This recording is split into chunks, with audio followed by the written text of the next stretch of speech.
My name is Clara, 41 years old, a lecturer in business administration at a university in Denver. My husband, Lucas, and I had been together for 17 years. To outsiders, we were the perfect couple. A cozy home in the suburbs, 2 stable jobs, annual vacations like clockwork. But that glossy surface had been cracking for a long time. I just didn't want to see it. That evening, Lucas was in the shower. The sound of water running echoed from the bathroom, a backdrop to something else. A small ping from his phone, carelessly left on the nightstand. I'd never been the type to check my husband's phone.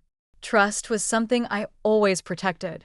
But intuition, that vague instinct you only believe when the pain cuts deep enough, pulled me up from my seat. The screen lit up. The notification was chilling in its simplicity. Table for 2 confirmed at Lumiere Friday at 7:30 p.m. Window seat as requested. She love it. I stood frozen. Lumiere was one of the most expensive restaurants in Denver. We had once dreamed of going there for our 10th anniversary, but Ken led because he had a work trip. I had never set foot in the place, yet now Lucas was planning a romantic evening there for someone else. I didn't plan to unlock the phone, but my hand moved before my mind could stop it.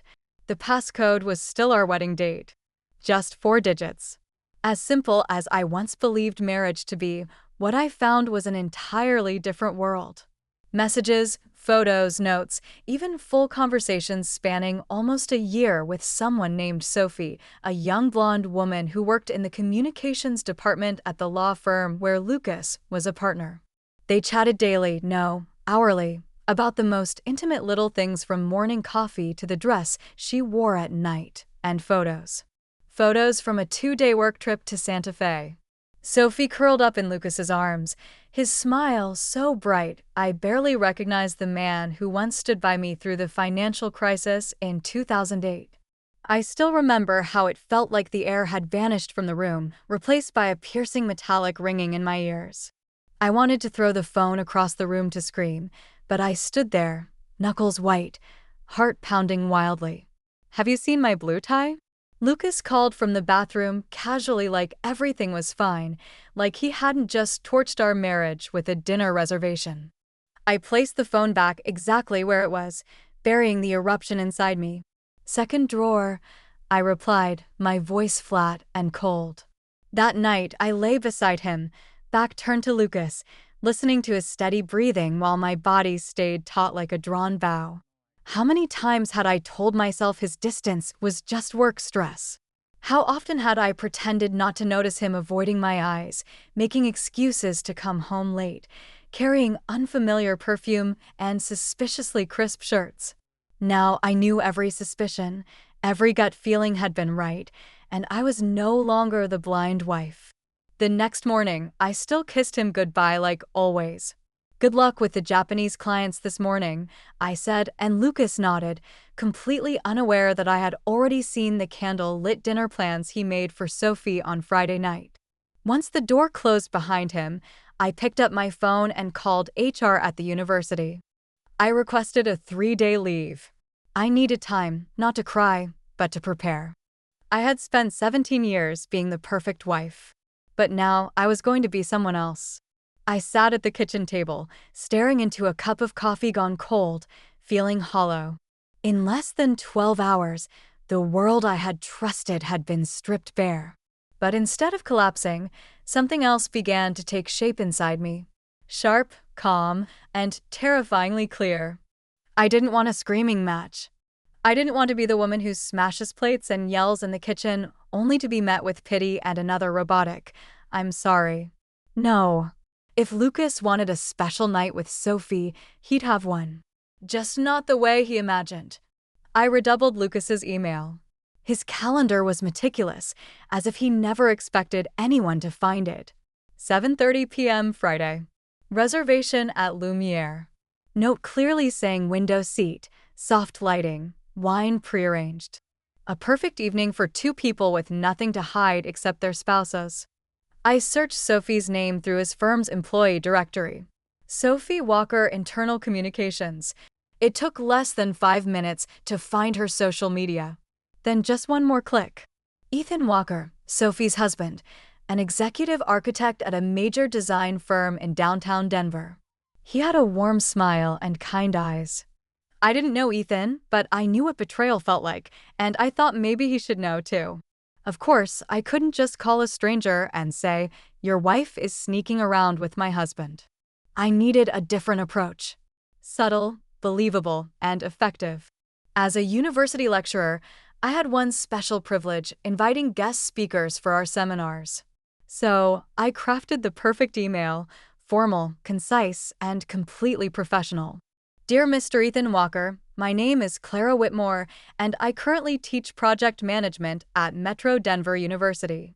We are hosting a speaker series on sustainable urban design and came across your recent work in the Rivergate Business District. If you're interested, I'd love to discuss the possibility of inviting you as a guest speaker. I've scheduled a dinner for this Friday at Lumiere, 7:30 p.m. to talk through the details. It would be an honor to meet you there. A hit send. Less than 2 hours later, Ethan replied, "Thank you, Miss Whitmore. I'm very interested in this opportunity. Friday at 7:30 at Lumiere works perfectly. I look forward to meeting you." I read that line over and over, heart pounding with a strange mix of nerves and sorrow. He didn't know yet, but he would. Not through anger, but through the clarity of truth. The hardest part was next. Booking the table, I called Lumiere directly. "Good evening," the hostess answered. "We have a few tables left for Friday. Do you have a preference?" "A table for two near the window, if possible," I said calmly. "And if there's one available near the reservation under Hamilton and Rothman, ideally next to theirs, we're potential partners and would like to be nearby." A half-truth. And it worked. "Certainly, ma'am. I'll seat you near them. Any special requests for wine or the menu?" "Just a good view," I replied with a small smile, though she couldn't see it. Friday night, Ethan and I would be seated just steps from Lucas and Sophie. Close enough to see every expression, every movement, close enough to shatter the illusion they'd built in the dark. I hung up the phone and sat still for a long moment. Everything was ready. No screaming, no accusations, just a quiet, devastating reveal, perfectly timed. Lucas always thought I was soft. He was wrong. And Friday night would prove it. I arrived at Lumiere 20 minutes early in a teal silk dress Lucas once said was too loud for dinner. My hair in a soft bun, makeup subtle, and champagne heels I'd never worn outside the box until now. I didn't dress to impress anyone. I dressed for battle. And tonight's battlefield was a 5-star restaurant lit by candlelight, the soft strains of a violin, and glimmering crystal glasses. The waiter led me to the reserved table, a perfect spot. From here, I could see the window table, the one where Lucas and Sophie would sit. They hadn't arrived yet. I sat down and ordered a martini, my chest tightening. No matter how much I had prepared, the moment of confrontation still made it hard to breathe. Not from fear, but from finally facing a truth I had avoided for over a year. "Clara Whitmore." A deep, warm voice called behind me. I turned around. Ethan Walker stood there, tall, dressed in a dark shirt with a polite smile. He looked exactly like his photos online, though his eyes were a bit more tired, maybe from work or maybe from what he didn't yet know was about to unfold. "I'm really glad you came," I said, standing to shake his hand. "Thank you for accepting on such short notice." "The pleasure's mine. The topic you brought up really intrigued me," he replied and took the seat across from me. We started with small talk about urban planning, education, and the role of sustainable architecture. I listened, nodded, asked questions, but my eyes kept drifting toward the entrance. Then they arrived. Lucas wore the gray blazer I gave him for his birthday last year. Sophie had on a tight red dress, walking confidently as if the world revolved around her. When Lucas pulled out her chair, they laughed together like they were starring in their own romantic film, far removed from the real world.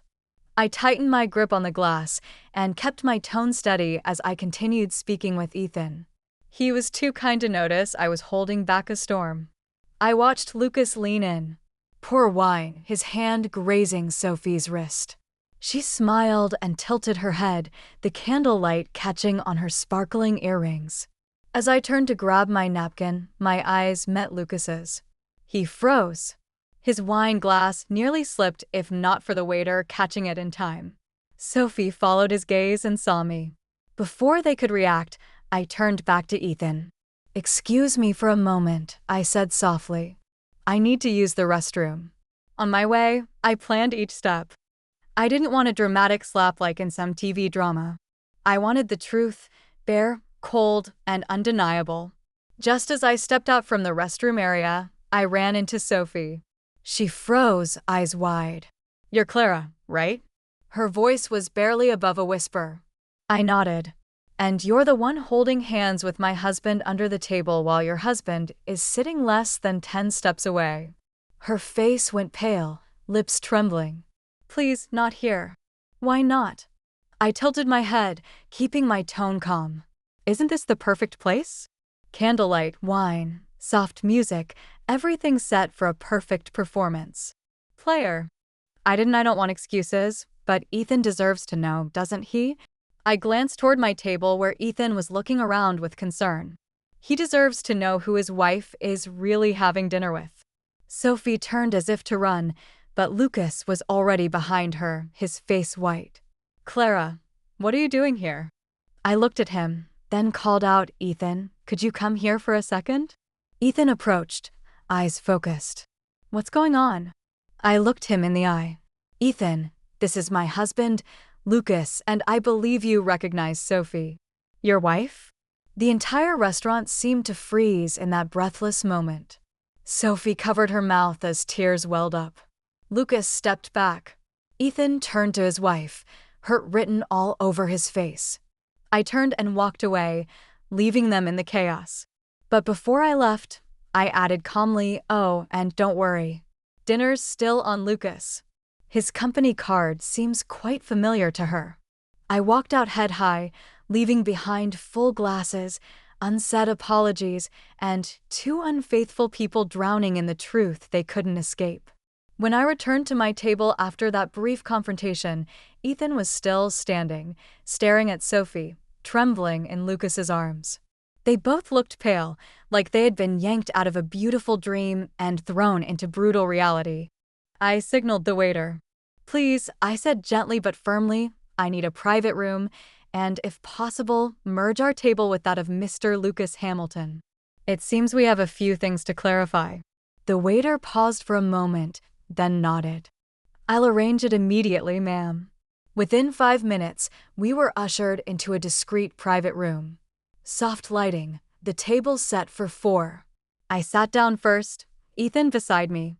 Lucas and Sophie sat across, stiff-legged students caught cheating on their final exam. No one spoke. No sound of chairs scraping. No clinking silverware. Just distant music and heavy breathing mixed into the air. Lucas broke the silence. "Clara, I don't even know where to start." "Start 3 days ago," I said, pouring water into my glass. "When you got the reservation confirmation, and I happened to see it on your screen. That's when I knew." Both of them froze. Sophie looked down and Lucas opened his mouth to speak, but I raised my hand. "You don't need a monologue. I read every message, Lucas. Every word, every photo, every secret trip to Santa Fe. Don't try to imagine what it was like reading that." I remember exactly how it felt. Sophie whispered, "I am sorry." I turned to Ethan. "He's my husband and she's your wife. The least we deserve is the truth, said to our faces." Ethan sat still, eyes locked on Sophie. "What are you going to tell me? That it was a mistake or that you were just finding yourself? Because clearly you found quite a lot in the arms of another woman's husband." Sophie wept. I never meant for it to go this far. It started as a joke. I felt lost, unappreciated at home. Lucas, he listened to me. I listened too, Ethan said, voice shaking. "I spent entire weekends reworking your office layout. You said you wanted a space that inspired creativity. I believed that." Lucas turned to me, voice trembling. "Clara, I know I messed up. I destroyed the most valuable thing in my life. But please don't let this be the end. I smiled. Not gently. It was the smile of someone who had weathered a storm and had nothing left to lose. Lucas, the end didn't start tonight. It began the moment you looked at Sophie the way you used to look at me. That's when you decided that wedding vows were just words, not a commitment. He lowered his head. Sophie turned away, tears falling freely. I pulled a hotel key from my purse and placed it on the table. I'll be staying at the hotel across the street tonight. I already booked it. Nothing surprising. Lucas, you're welcome to go home if you still have the nerve. I'll return Monday morning. It would be best if you weren't there by then. Lucas panicked. Clara, please don't do this. I'll do anything to fix it. You can't fix a house that's rotten at the foundation. I replied, I used to be the kind of woman who always forgave. But now I've learned that sometimes forgiveness is just betrayal of yourself. I stood, adjusted my dress, then turned to Ethan. I'm truly sorry you had to find out this way. He nodded silently. Thank you for showing me the truth. It hurts, but I needed it. I looked at the other two one last time. I wish you both luck. Not because I forgive you, but because everyone pays for their choices. Sooner or later. I walked out of Lumiere without looking back. The sound of my heels echoed sharply on the stone path, cutting through the still night air of the upscale district. In my hand was a small clutch holding the key to room 1203 at the Celeste Hotel, a suite overlooking downtown where the lights never go out, even when the heart already has. When the front desk greeted me with a professional smile and handed me the key card, I nodded silently. Inside the room, I locked the door, slipped off my heels, and walked to the large window. The amber lights of the city reflected against the glass, casting my silhouette onto the wooden floor. For the first time in years, I saw myself clearly without Lucas beside me, without any shadow hiding the loneliness that had long slept inside me. I sat on the edge of the bed. Then I cried. Not the movie kind of sobbing and not silent tears either. It was a surge of anger mixed with pain, raw, harsh, uncontrollable. I cried for 17 years of youth, for nights waiting by the door. For lies wrapped in flowers and wine, for all the times I thought I was loved, when in truth I was just being slowly replaced by something younger, newer, more temporary. I don't know how long I sat there. I only know that when the knock came, I was still hugging a pillow, eyes burning. I walked over and peered through the peephole. It was Ethan. I opened the door slightly. He wore a long coat, hair slightly tousled, exhaustion etched across his face. I'm sorry to bother you, he said, voice. I didn't know where else to go. I opened the door wider. Come in. We sat in two armchairs by the window. Outside, cars kept passing by as if the world hadn't cracked wide open tonight. Ethan was silent for a moment, then sighed. I still don't understand how you knew everything and managed to sit through dinner like that. I gave a soft laugh. I didn't sit still. I waited for the right moment. Some truths. If you let someone else say them, they lose their weight. He nodded. Thank you for not letting me keep living in a lie. We talked like two strangers who shared the same wound. He told me Sophie was the first person who believed in his wild designs, and he had thought if anyone got him, it was her. I told him Lucas was the one who slipped the wedding ring on my finger in the rain, promising never to lose his way. We were both wrong. I think I'm going to file for divorce, I said, my voice hollow. Ethan looked at me unsurprised. I don't think I can live with someone who can pretend that well, either. I looked him in the eye. I'm not angry at Lucas anymore. At least not the way I used to be. Anger doesn't last forever. But there's one thing I know for sure. I will never let myself stay in a relationship that chips away at my self-respect day by day. He was silent, then quietly said, You're stronger than I thought. No, I replied. I'm just the last one willing to look at the truth. That night, Ethan stayed in a separate room in the same hotel. Before he left, he looked at me and said, If you need a friend to get through this, I'm here. I nodded. Thank you, Ethan. Tonight, I think you understood me better than my husband did in over a decade. After he left, I stood watching his figure disappear down the long hallway. In that moment, I didn't feel strong, but I felt lighter, as if for the first time in years, I had set down a suitcase full of stones I'd been dragging for far too long. Lucas could beg, could promise, could write hundreds of apology emails, but my heart had closed to him the moment I saw the way he looked at Sophie, the way he used to look at me, and I didn't need anyone's permission to move on. I would walk forward on my own with the same feet that had carried me through every storm. The next morning, I left the Celeste Hotel while the city was still wrapped in fog. I returned to the house where Lucas and I had lived for 17 years, not a hold-on, but to clear out what remained of a marriage that had silently ended long ago. Lucas was already waiting in the living room. He sat on the couch, hair messy, eyes red, shirt wrinkled, and half-buttoned. As soon as I walked in, he jumped up. "Laura, we need to talk," he said, his voice cracked like he'd rehearsed it for hours. I set my purse on the table, calm, then talk. "I know I messed up. I know I betrayed you, and there's no excuse for it, but we can get through this. I'll do anything. Counseling. I'll cut off all contact with Sophie. I already told her she left the city." I cut him off.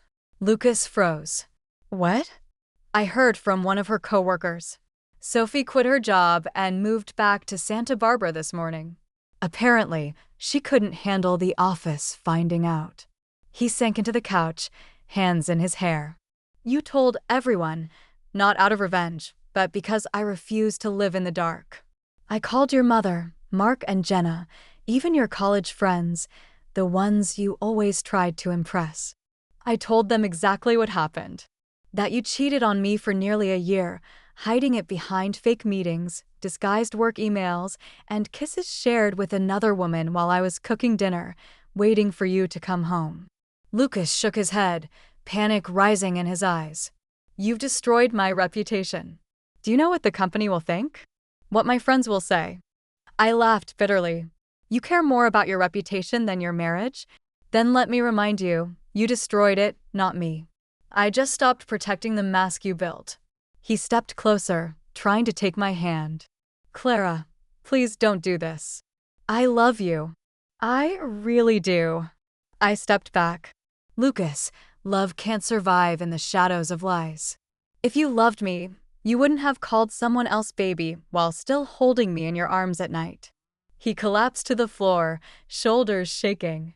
"She meant nothing. It was a mistake." "No, Lucas. It was a series of deliberate choices. You had the chance to stop. Every time you texted her, made a reservation, walked out with a lie on your lips, but you didn't. And now I won't either." His voice cracked. "If you leave, you'll ruin my life." "No," I said, eyes locked on his. "I'll save mine." The following week was filled with Lucas trying everything to win me back. Calls, texts, flowers at work, even a 4-page email detailing his journey to clarity after that dinner. I didn't reply. I'd heard enough apologies in my life, and now I wanted silence to say everything. I hired a lawyer and filed for divorce. 3 weeks later, a close friend happened to see Lucas and Sophie at a cafe in the suburbs. They didn't look radiant anymore. 2 days later, I received his last message. "I tried to move on with her, but there's nothing left. She doesn't smile at me anymore, and I don't see you in her eyes." I didn't respond. A few days after that, I saw he had deactivated his social media accounts and temporarily stepped down from the board at work for personal reasons. A man who had once lived for appearances was now facing himself with nowhere to hide. Spring came earlier than usual that year. I noticed it one Saturday morning when sunlight poured through the windows of my new apartment, casting warm streaks across the dark wooden floor. I was making coffee when my phone rang. It was Ethan. "Coffee at Tanner's?" he asked simply. I glanced at the clock. 9:12 I am in. "Give me 15 minutes, I replied, smiling. Since that night at Lumiere, Ethan and I, once strangers, now survivors of the same shipwreck, had stayed in touch. First, daily check-in texts, then regular weekend meetups. No pressure, no expectations, just two people who had lost everything, slowly learning how to navigate the world again. That morning, he was waiting at our usual table, notebook open, 2 lattes already ordered. I guessed right, didn't I? He smiled, sliding one toward me. I'm starting to think you're the only one who remembers what I like, I said, taking a sip. Lucas got my coffee order wrong for 17 years. We both laughed. Not the painful kind from before, but something lighter, calmer. How have you been? I asked.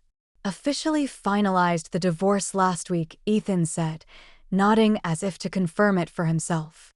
Sophie didn't say much. Just left a short note. I'm sorry for making you lose faith in love. Looked at him. And did you? He thought for a moment, then met my eyes. No, because I'm learning to believe again from scratch. But this time, not in promises, in small, consistent actions. His answer left me quiet. We didn't need to say more. In that silence, I knew we were walking the same path, even if we hadn't named what was growing between us. The next months passed in rare peace. I returned to teaching, enrolled in a weekend photography class, and for the first time lived without the label of being someone's wife. Ethan, besides running his firm, began speaking at my student seminars. He never missed one, and each time he stood at the front sharing his passion for design and humanity, I felt inspired all over again. One day, after a session, I invited him to my new place. Small but filled with greenery and light. We had pizza on the balcony watching the city shimmer.